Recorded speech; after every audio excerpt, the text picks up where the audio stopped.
What's going on, guys? It's me, SemiMong, and as you can see, we're on Albion Online, and we're gonna be doing just a quick 10-minute gameplay, just so to showcase the game and yeah, have a bit of fun. So Albion Online is really different. It's a sandbox MMO RPG. It's not like Riders of Icarus, although I love Riders of Icarus where you have classes. In this game, instead, your armor and your weapons define what role you play in the game. So each weapon and each armor piece gives you a different skill. So you can see my skills at the bottom at the moment, and that tornado is because I've gotten a soul scythe. So you can see I get 3 skills on my weapon, and then each armor piece gives you a different skill and a passive skill, of course, just to help you out a little bit.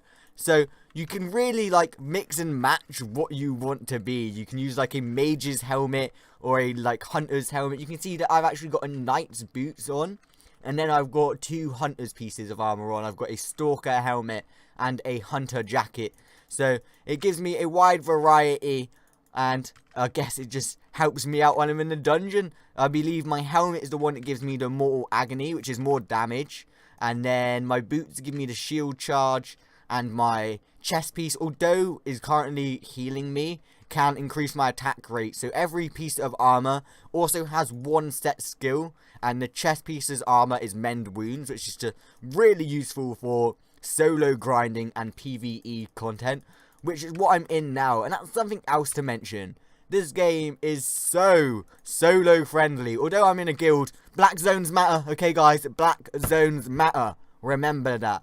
PvP is where it's at. So although I'm in the guild, I can't always farm with my guild. I'm at work a lot of the times. Sometimes I'm just not free. And I'm currently in a solo dungeon, and it's so useful. On other games, there's options to solo things. Let's use Icarus as an example. I can solo the dungeon. Although it's not made for me to solo the dungeon, I can do it. This dungeon's physically made for you to solo the dungeon. The mobs are a lot easier, and you do get a good amount of experience from it compared to having to play with friends or having to play with your guild to actually be able to level up and just keep up with them. But then when you move on to the group dungeons, there's such a difference to the point of where you can't solo them, fam. You can't. Okay, this is why there's solo dungeons in here for players that don't want to have to group up and go to these harder ones. But I do have to admit, some of the harder 5-man dungeons, I'm only tier 5, I would say. My armor's really tier 5. I've gotten my tier 5 adventurer destiny board thing. But I went to a tier 7 dungeon last night with my guild, and the amount of fame and the amount of experience and just leveling I did last night, where is everything? Compared to some of these solo runs, is insane. But you gotta remember, that was a 8-man group, and we were doing dungeons that were twice as hard as this, and that's just on the basis that any 5-man or group content in this game is always going to be significantly harder compared to solo stuff. But then the solo stuff as an option really is useful, because even when I'm not wanting to do solo stuff and I'm waiting on people to run groups, look, let me whip up the map. Oh, I can't. Oh yeah, I can. Look, the solo dungeons are in the same area as the group dungeon, and you'll find that is a lot, it's the same a lot around the world. You'll find a lot of solo dungeons in the same areas as group dungeons. So if you do want to do a bit of solo grinding before you even meet up with your friends to go group grinding, you can.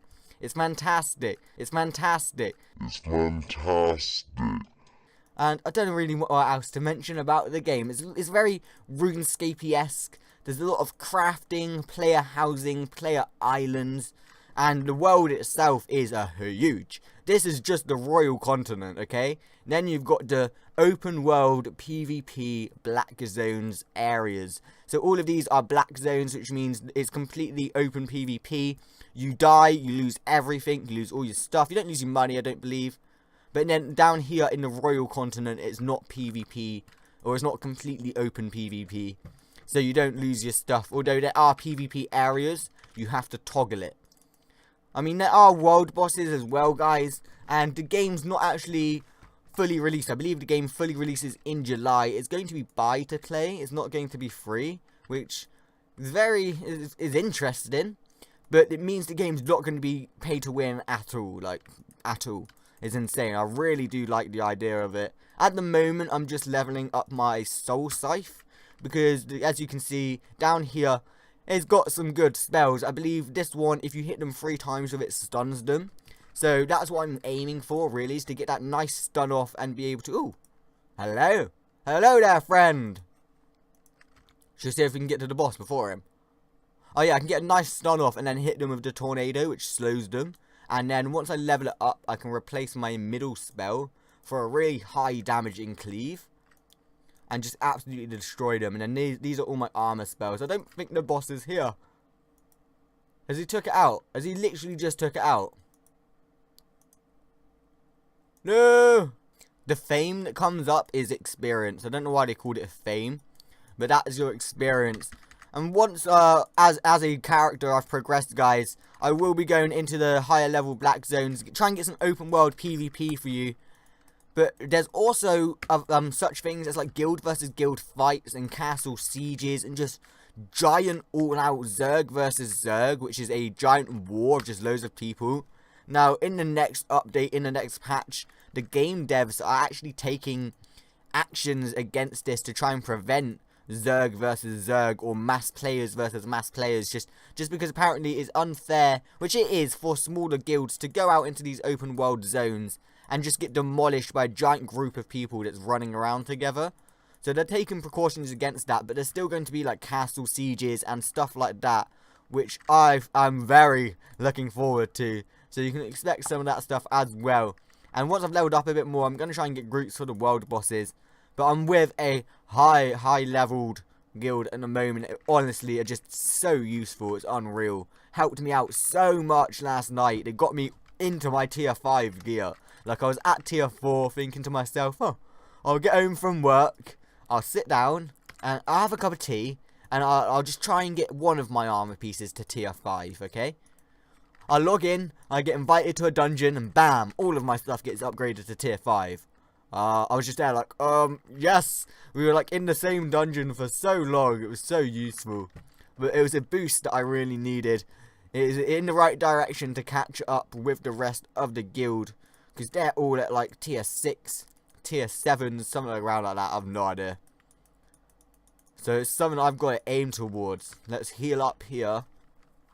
Like, the chest piece spell is so useful for solo play, especially PvE dungeons like this. In the black zones, I'm guessing it wouldn't be. You'd want, say, an extra damaging spell. But I don't think it matters. I'm in a yellow zone, so to attack people here, you have to toggle PvP on. And then once you're toggled, you can kill people, but they won't lose anything. They only lose silver, so it's pretty pathetic to attack people in this area. There's like literally no point. In the red zones, I believe you start losing armor. Oh god. I can't take 2 of them. I can't take 2 of them. I've not got my spear. Leave me alone. There we go. Let's just heal up a bit. Let me switch to my spear. Show you that. So the spear's a bit more AoE.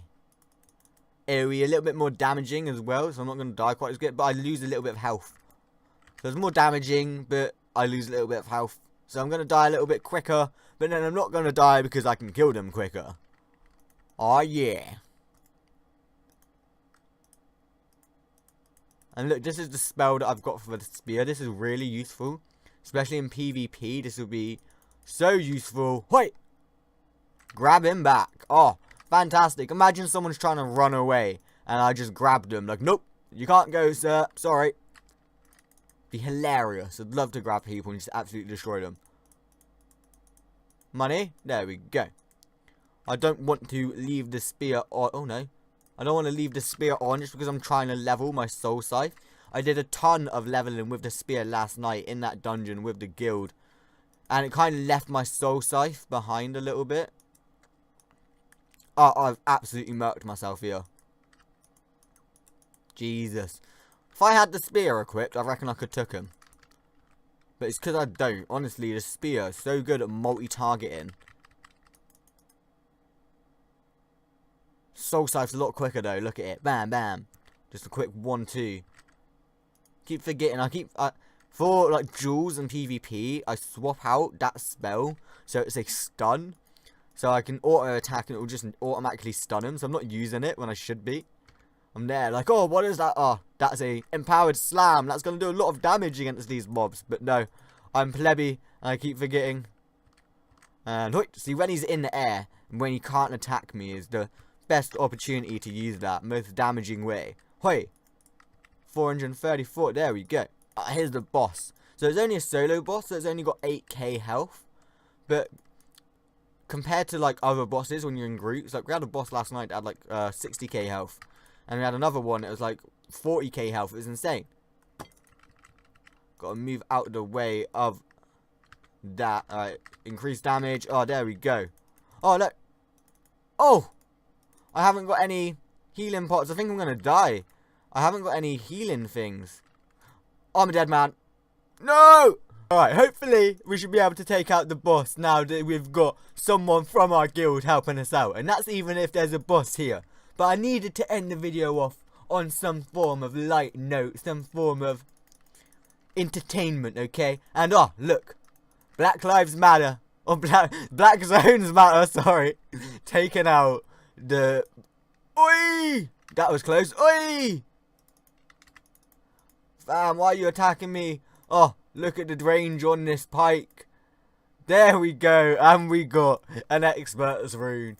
Guys, if you enjoy random PvE, just funny moments like this, because I'm in dungeons quite a lot in the evenings, whether it be on Riders of Icarus or on Albion Online, be sure to comment it down below. Let us know the like rating, social links, Instagram, Twitter, everything down below. The Zazzle store as well, if you want to support me outside of YouTube. But until that time, guys, thanks, and I'll see you on the next video.